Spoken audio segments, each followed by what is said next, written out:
Marlène et Jean-Claude te présentent pour 2026 la série qui s'intitule « Voici, il vient ». Merci pour ta fidélité et que l'Éternel continue de t'éclairer tandis que tu découvres la vérité. C'est toujours avec joie que je te retrouve et bonheur afin d'avancer dans la compréhension de la parole de Dieu. Aujourd'hui, notre thème est la réclamation. La réclamation. La référence biblique se trouve dans le livre de Luc, chapitre 22, versets 31 et 32. Luc 22, versets 31 et 32. Tu as trouvé? Avant d'aborder notre thème, recherchons Dieu dans la prière. Seigneur, nous voici en ta présence pour continuer la compréhension de la parole. Tandis que nous étudions celle-ci, nous sommes conscients que seul le Saint-Esprit peut nous conduire dans toute la vérité. Alors merci. Merci de nous accompagner, Seigneur.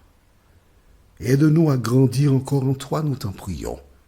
Au nom de Jésus et pour ta gloire éternelle. Amen. Rappelle-toi, Pierre a coupé l'oreille de quelqu'un.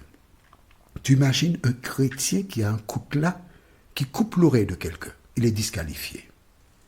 Tandis que le coutelas est encore dans l'air. Les membres dirigeants de sa communauté a déjà voté son exclusion, sa radiation. Indigne, inadmissible qu'un chrétien agisse comme cela. Il est déjà exclu. Ensuite, il se trouve dans un lieu où il renie le christianisme. Il est déjà exclu. Une première fois, une deuxième fois, une troisième fois, il est exclu. Il n'y a rien à voir, il n'a rien à voir avec nous parce que cet homme, il a rejeté le Christ. Il n'est pas bon. Combien de personnes ont perdu la foi pour moins que cela? Combien de personnes ont été rejetées et qui souffrent jusqu'à présent pour moins que cela? Voici Pierre qui a été certainement vilipendé. Jésus mourut, inhumé, mais quand il ressuscite, il donne un message à un ange qui prit certainement forme humaine. Allez dire à ses disciples et à Pierre que nous avons rendez-vous.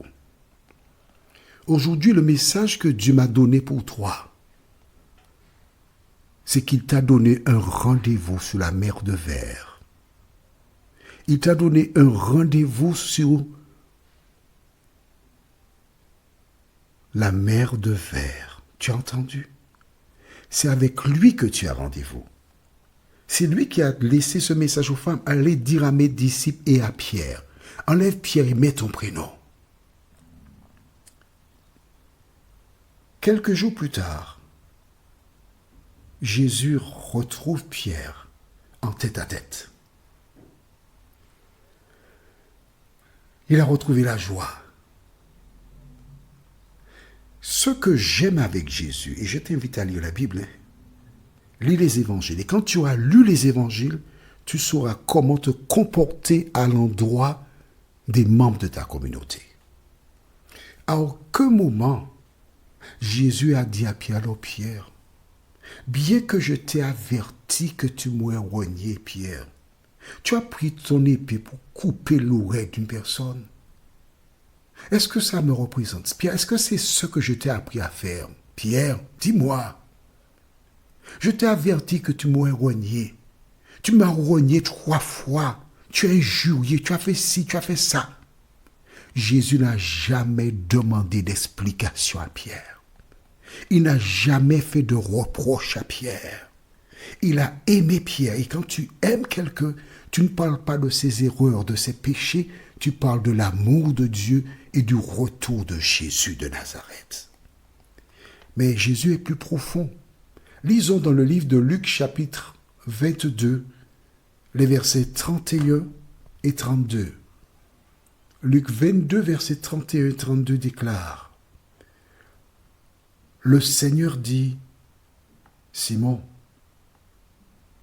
Alors, Simon, c'est le prénom de Pierre aussi. Une deuxième fois, Simon.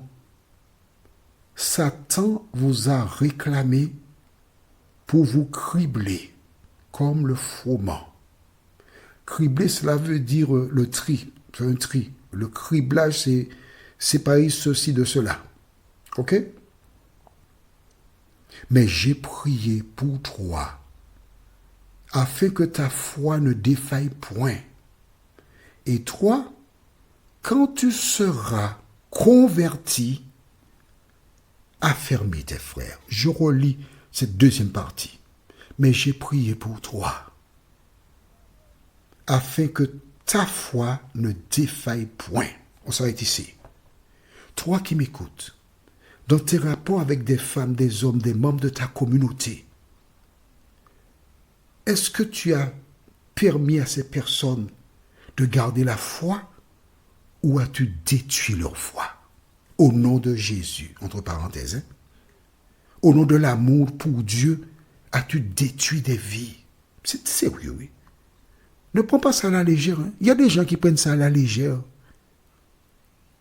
Mais lorsque Jésus reviendra, il te demandera compte pour toutes ces personnes que tu as assassinées spirituellement, toutes ces personnes que tu as découragées, toutes les personnes qui ont été chassées et qui sont perdues. Elles sont perdues, certes, mais toutes celles et ceux qui ont été des méchants serviteurs, ces personnes seront perdues. Dans quelle catégorie te trouves-tu? Je ne cherche pas à te culpabiliser, mais à te dire la vérité. Si tu as mal agi à l'endroit de certaines personnes, tandis que Dieu t'accorde la vie, va reconnaître tes crimes, va demander pardon à ces personnes, va faire tout ce que tu as à faire, car le jour où tu mourras, il sera trop tard et tu seras perdu. Mais Jésus dit à Pierre, voici la mission que je te confie aujourd'hui, Pierre. Quand tu seras converti, tu entends ça? C'est-à-dire que Pierre était avec Jésus, il marchait avec Jésus, il faisait des miracles, mais il n'était pas converti. Jésus savait qu'il n'était pas converti. Mais Jésus savait que dans le temps, il deviendrait une personne convertie. C'est pourquoi il dit, et quand tu seras converti, c'est-à-dire qu'il y a la certitude qu'un jour tu seras converti. Et à ce moment-là, ton devoir, c'est d'affermir tes frères, d'encourager tes frères, de fortifier leur foi. Les gens n'ont pas fait ça pour toi? D'accord, j'entends, je comprends. Je puis te dire que je te crois. Mais rappelle-toi, tu étais jeune dans la foi, tu n'avais pas compris la base. La base, c'est s'appuyer sur Jésus. La base, c'est s'appuyer sur Jésus. La base, c'est de vivre pour Jésus. La base, c'est de croire en Jésus. La base, c'est de compter sur Jésus. Une fois que tu es dans ce domaine, les hommes pourront toujours tirer sur toi, mais ils ne pourront pas détruire ta foi. Pourquoi? Parce que tu es ancré sur Jésus de Nazareth. Et c'est là qu'il te faut te tenir. C'est là que tu dois t'appuyer. Tu dois dire comme cet homme qui a composé cette chanson, « Sur toi je me repose, ô Jésus mon sauveur. » C'est lui qui t'a créé. C'est lui qui est venu mourir sur la croix pour toi. C'est lui qui pardonne tes péchés. C'est lui qui a été préparé la place pour toi. C'est lui qui revient te chercher afin de te conduire avec lui sur les nuées, dans les airs. C'est lui et lui seul. Confie-toi en l'Éternel. Remets ton sort entre ses mains. Sois converti et sauvé. Notre référence pour la prochaine étude se trouve dans 1 Pierre chapitre 5 verset 10. C'est l'un des versets de la Bible que j'aime énormément. 1 Pierre 5 verset 10. Je te dédie ce verset. 1 Pierre 5 verset 10. Le thème est « Vous rendra ». Prions. Notre Seigneur et notre Dieu, merci pour la parole. Merci pour ton amour. Merci de nous dire à travers l'histoire de Pierre que quel que soit le lieu où nous nous trouvons, tu nous aimes. Et tu ne nous regardes pas à aujourd'hui, mais tu nous regardes avec des yeux pour l'avenir. Et tu as déclaré, lorsque tu seras converti, affermis tes frères. Seigneur, c'est seulement lorsque nous sommes passés par la vallée de l'ombre de la mort que nous pouvons aider celles et ceux qui s'y trouvent à trouver la sortie. Merci pour les expériences. Nous t'avons prié au nom de Jésus pour ta gloire éternelle. Amen. Que l'Éternel continue de te bénir et il me tarde de te retrouver. Nous sommes parvenus au terme de notre réflexion. Si d'aventure tu as une question, il te suffit d'envoyer un message par le biais de WhatsApp au numéro suivant, plus 596 696 88 93 93. Et alors Jean-Claude, moi, je me ferai un réel plaisir de répondre à ta question.